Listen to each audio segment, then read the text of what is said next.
Turma do Propósito, e aí, meu irmão, tudo bem? Espero que sim. Estamos juntos para meditar em mais um capítulo da Palavra de Deus. Hoje, 2 Samuel, capítulo 15. Seja bem-vindo, você que chegou agora para o nosso grupo. Nosso propósito consiste em ler um capítulo da Bíblia por dia, um capítulo apenas, todos os dias, orar todos os dias e tentar mudar. Nós estamos orando por você aqui todos os dias no nosso grupo, geralmente às madrugadas ou início da manhã. Estamos orando aí, colocando a sua vida na presença do Senhor. Vamos juntos, hoje, 2 Samuel, capítulo 15, vai falar sobre a revolta de Absalão e a fuga de Davi. Neste capítulo, você vai perceber algo que é muito comum nos nossos dias. Nós vivemos num mundo onde a estética ela vale muito mais do que a ética, onde a aparência vale muito mais do que a essência, muito mais do que a realidade. E aqui nós estamos diante de um homem que teve muito tempo para tramar. Nós sabemos que Absalão foi um homem que escolheu o pior de todos os caminhos. Ele escolheu alimentar o seu coração com amargura. Ele nutriu o ódio do seu irmão Aminon. O que ele fez foi gravíssimo. Ele tinha razão para estar irado, mas ele permitiu que aquilo criasse raízes. Ele começou a ter ódio do seu pai, ele planejou o assassinato do seu irmão, ele não se preocupou com nada disso, ele planejou a sua fuga. Ele fica 3 anos em Gessur, depois ele volta, fica 2 anos sem ver a face do seu pai. E quando ele finalmente é recebido pelo seu pai, é perdoado, agora ele tem acesso ali ao reino, livre acesso ao reino. Absalão começa então a planejar aquilo que eram suas pretensões. Absalão ele começa então a planejar a usurpação do trono de seu pai. Absalão tinha uma vantagem, que a Bíblia diz que ele era um homem extremamente belo, era o mais belo de todos, ninguém poderia ser comparado a ele, ele era celebrado por sua beleza. Não havia homem tão celebrado por sua beleza como Absalão. E Absalão era alguém muito belo por fora, mas não tão belo por dentro, porque o ódio já havia tomado conta do seu coração, e o ódio, ele torna uma pessoa bela horrorosa, ele torna uma pessoa, ainda que ela seja esteticamente perfeita, vai torná-la um monstro. E Absalão, então, ele dá lugar ao ódio e começa uma trama friamente calculada, mais uma vez, toda teatral.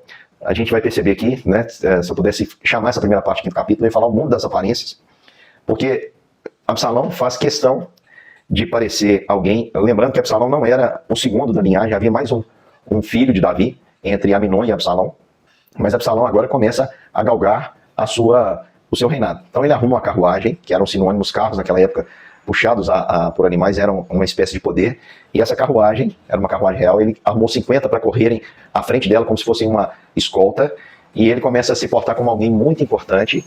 Então é alguém que aparentemente é muito importante e que aparentemente se importa. Esse jogo de palavras aqui que eu estou fazendo, de aparência e importância. Absalão, lindo, o homem mais celebrado, a sua beleza era celebrada, filho do rei, príncipe, numa carruagem, com uma escolta, um homem extremamente importante, que parava as pessoas ali que estavam indo em direção ao palácio, chegava até elas se aproximavam dele, se dobravam, ele a levantava, abraçava, beijava, ele fala assim, olha, de qual cidade você é? Aí a pessoa falava ali a sua causa, que às vezes eram aquelas causas assim, mais sem pé e sem cabeça, porque isso aparece. Qualquer pessoa que está acostumada aí a resolver demanda, ajudar as pessoas a resolver seus problemas, sabe que de vez em quando chegam problemas que você começa a rir, porque não tem nenhum sentido, aquilo é uma coisa sem pé e sem cabeça, às vezes é um problema que nem existe, é uma coisa que a pessoa poderia ter resolvido sozinho, mas está levando até você. E Absalão mentia, ele dizia, olha, sua causa é boa, quem me dera, não tem ninguém ali de perante o rei para poder tratá-la, mas quem me dera se eu um dia fosse juiz em Israel para julgar a terra, e tivesse uma demanda igual a sua, uma questão dessa, eu faria justiça. E ele abraçava e beijava e conquistava o coração dos homens de Israel. E dali ele já dispensava a pessoa e dizia, não vai ter ninguém lá para te atender, infelizmente. Então ele ia ganhando o coração. A pessoa voltava frustrada com Davi, com o reino, sem ter levado a sua causa, e ele ia ganhando o coração das pessoas. Alguém que se apresentava como importante, aparentava ser importante, e aparentava também se importar com as pessoas. Mas era apenas aparência. Absalão, ele só se importava consigo mesmo. Ele também aparece com seu pai, ele era extremamente dissimulado. Ele aparece, assim como ele enganou seu pai no período da tosquia, falou que iria fazer uma grande festa, convidou seus irmãos, mas a sua intenção era má. Aqui, ele chega para o seu pai e diz, olha, deixa eu ir a Hebron, mente ainda, porque eu fiz um voto que se eu voltasse para cá, eu iria prestar culto ao Senhor. E aí Davi diz, vai em paz. Uma aparência de espiritualidade. Não adiantava de nada esse voto, na verdade ele estava indo com outras intenções. Portanto, meu irmão, cuidado quando você se apresenta diante de Deus, porque Deus, ele não olha a aparência, ele sabe a intenção do seu coração. Quando nós estamos num culto de adoração a Deus, não é o volume da nossa voz que importa, não é a afinação da nossa voz, não é nem se a gente tem voz, pode ser mudo. Não importa nada disso, porque Deus, ele olha para além das aparências, ele não vê uma aparência de espiritualidade, ele olha de fato quem está o adorando em espírito e em verdade. E ele também fez questão de criar um cenário, uma aparência de apoio. Ele levou consigo 200 convidados que iam na sua simplicidade, era um privilégio ser um convidado do príncipe para uma viagem dessa. E ele levou também Aitofel, esse sabia, Aitofel era avô de Batseba. E com certeza ele nutria aí um rancor por aquilo que Davi havia feito a Urias e também a sua neta e ao seu filho Eliã, que era um dos valentes de Davi. Davi errou, pisou na bola e Aitofel guardava isso no coração. E Aitofel, Gianita, do conselho de Davi, seguiu. E assim, a conspiração foi se tornando poderosa. O povo foi vendo aqueles 200 convidados importantes indo, Aitofel do conselho indo.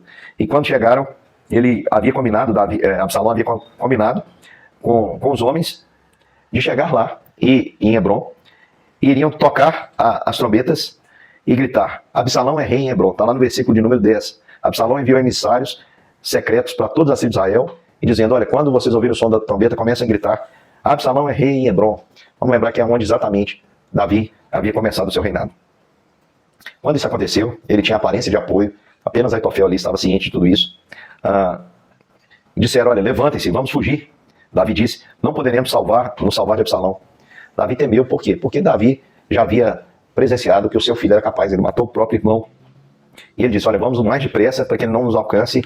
E Davi saiu ali com toda a sua casa, deixou apenas 10 concubinas que cuidassem do palácio. E aí, meu querido irmão, essa primeira aplicação que eu quero fazer é sobre a nossa vida de aparência. Não adianta nada.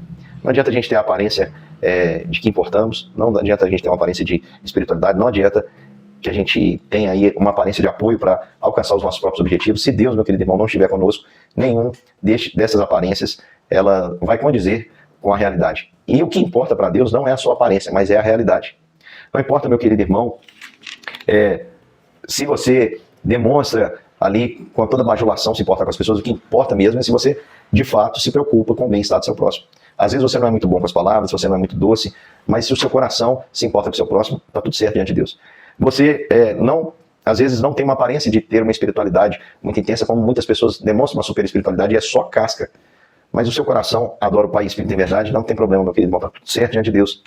E talvez você não tenha ninguém te dando aquele tapinha nas costas para te dar apoio, mas, meu querido irmão, se Deus te aprova, está tudo certo. Não viva uma vida de aparência. A essência, ela, diferentemente do que os filósofos existencialistas pregavam, né, que a existência precede a essência, nós não acreditamos nisso. Nós acreditamos que a essência precede a existência. Aquilo que o homem é na sua essência é aquilo que vale de verdade, não a sua aparência. Não aquilo que ele constrói como um teatro, assim como Absalão fez, para que as pessoas acreditem que é real. Isso é apenas um blefe. Deus olha o coração.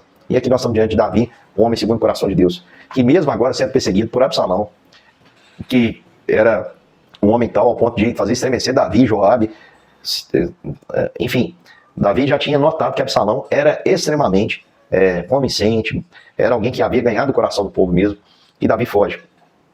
E Davi vai encontrar nessa fuga a bênção de Deus com ele. Porque, meu querido irmão, apesar dos erros de Davi, Davi era um homem segundo o coração de Deus.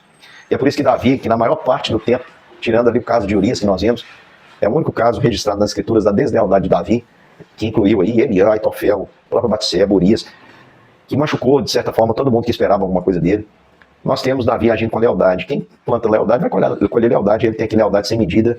Lembra que Davi matou um homem de Gate? Pois é, que era Golias aqui, Itai, o Geteu, que era da cidade de Gate, portanto um filisteu. Diz para Davi: olha, tão certo como vive o Senhor, e como vive o rei meu Senhor, o lugar que você estiver, que estiver o rei meu Senhor, seja para a morte, seja para a vida, lá estará também o teu ser. E ele se dedicou com tudo ali, ele foi com seus homens, com a sua família, com as suas crianças, após Davi.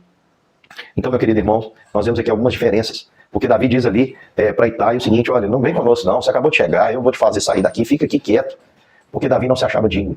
Meu querido irmão, a aparência de poder, carruagem, não vale nada. Sabe qual que é o verdadeiro poder? Quando a gente reconhece que não é nada diante de Deus, porque aí o poder se aperfeiçoa na fraqueza. Quando a gente se esvazia, Deus nos enche.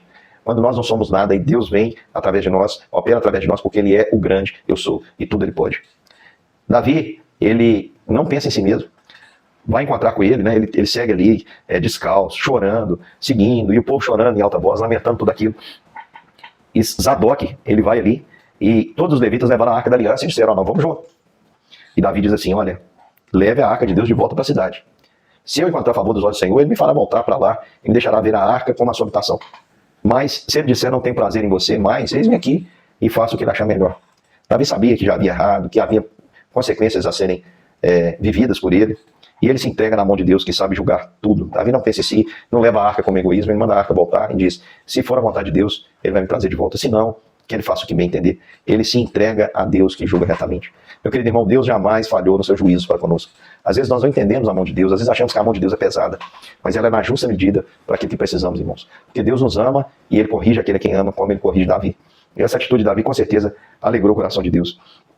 E sabe, irmãos, quando a gente honra Deus em primeiro lugar, que foi o que Davi fez, Davi não pensou na arca com ele, que aquilo poderia trazer a presença de Deus, poderia às vezes enfraquecer a Absalão, porque a arca já não estava ali mais. Davi manda a arca voltar, ele prioriza aquilo que Deus havia ordenado, que a arca deveria ficar no meio do seu povo. Sabe o que Deus faz, irmãos? Quando nós priorizamos a vontade de Deus em obedecê-lo, em honrá-lo, Ele cuida de nós. E Deus vai suprir todas as necessidades relacionais que Davi tinha nesse momento. As pessoas certas Deus vai mandar com Davi para acompanhá-lo.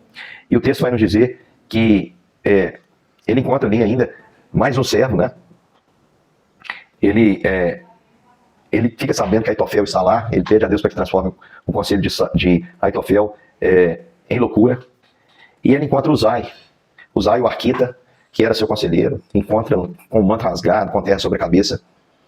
E ele diz para Uzai: se você for, você vai ser um peso para mim. Com certeza era um idoso. Agora, mas se você voltar, você pode me ajudar frustrando o conselho de Aitofel. Porque tudo que Aitofel falava naquela época, como nós vamos ver mais à frente, era tido como a vontade de Deus. Aitofel era um conselheiro muito respeitado. E Davi já havia combinado com Sadoc e com Jonatas, filho de Abiatar, que eles iriam informá-lo no deserto sobre os passos aí de Absalão. Então Uzai, amigo de Davi, vai para a cidade e Absalão entra em Jerusalém. Preste atenção, meu querido irmão. Deus trouxe provisão para Davi de todos os relacionamentos que ele precisa. Gente para acompanhá-lo, gente para estar com ele no deserto e gente para estar ali atuando onde ele já não estaria mais presente. Então, às vezes a gente tem a impressão que o mal está dominando por completo. Meu querido irmão, quero dizer para você que Deus tem os seus trabalhando em todos os lugares. O governo mais perverso que você imaginar, Deus está ali trabalhando através de pessoas que você não imagina. Deus está cuidando de todos os detalhes, sabe por quê? Porque Deus sempre supre as nossas necessidades relacionais. Pode ter certeza que se você honrar a Deus em primeiro lugar, Deus sempre vai pôr pessoas certas, nos locais certos, para fazer a coisa certa e para ajudar, no final, a promover a glória de Deus, porque é assim que Deus faz todas as coisas. E você precisa confiar e fazer aquilo que é correto. Andar em lealdade ao Senhor. E se você errou, se quebrante diante do Senhor. Acredite que Deus é rico em misericórdia, rico em perdão. Como Davi sabia que Deus era rico em perdoar, e ele admite, se Deus resolver me punir, está tudo certo, ele é Deus, mas se Deus trouxer de volta, ele é Deus. Então, meu querido irmão, olha um Davi aqui que nós encontramos, pós-queda, pós-tragédia, depois de ter sido quebrado ali pela confrontação de Deus, nós temos aqui novamente um Davi lúcido, que é um Davi que caminha sem se achar digno, porque ele sabia quem ele era. A coroa de 34 quilos na cabeça, como ele recebeu no último capítulo, lá, o capítulo 14, não impressiona, ele sabe que ele não é digno. É alguém que não fica questionando o que Deus faz, ele se entrega a Deus e fala: Deus, se o Senhor determinou assim, amém. Está nas suas mãos, o Senhor sabe de tudo. Quanto à arca, tem que ficar aí em Israel. Eu não vou me favorecer, ele não pensa em si. E ele também é um homem que experimenta o suprir de Deus em todos os seus relacionamentos. Tudo que ele precisava, sempre Deus deu provisão a Davi. Deus proveu Davi quando ele estava sozinho na caverna do Adulão, mandando 400 homens para ele liderar. Deus aqui manda gente fiel para acompanhá-lo, gente fiel para estar lá frustrando o conselho de Aitofel, gente para levar informação. Deus supre de todas as formas as necessidades daqueles que confiam nele. Nós estamos aqui no contraste. Absalão que aparecia e não era. E Davi que fazia questão de dizer: eu não sou. Um homem que vivia a aparência e um homem que vivia a realidade. Que apesar de não ser como o primeiro, porque o homem primeiro aparentava ter poder, mas não era rei. O segundo era rei, mas andava descalço e chorando. E estava tudo certo, não tinha nada errado naquilo que Deus havia decidido fazer. Então, meu querido irmão, queria deixar essa mensagem para você. Imite Davi, não Absalão. Não viva de aparência, viva a realidade. Não se ache digno, não pode reclamar sobre a sua vida, em qualquer que seja o aspecto. Está tudo certo, porque Deus está no controle. Se ele decidiu fazer assim, amém. Se ele quiser fazer diferente, amém. Mas se ele decidiu fazer assim, amém. E lembre-se, meu querido irmão, que se você honrar o Senhor, Deus sempre colocará e suprirá todas as suas necessidades. Vai colocar a gente certa, no lugar certo, fazendo a coisa certa, para poder fazer tudo cooperar para o seu bem e para a glória de Deus. Um grande beijo, irmãos, e amanhã nós estamos juntos para mais um capítulo das Escrituras.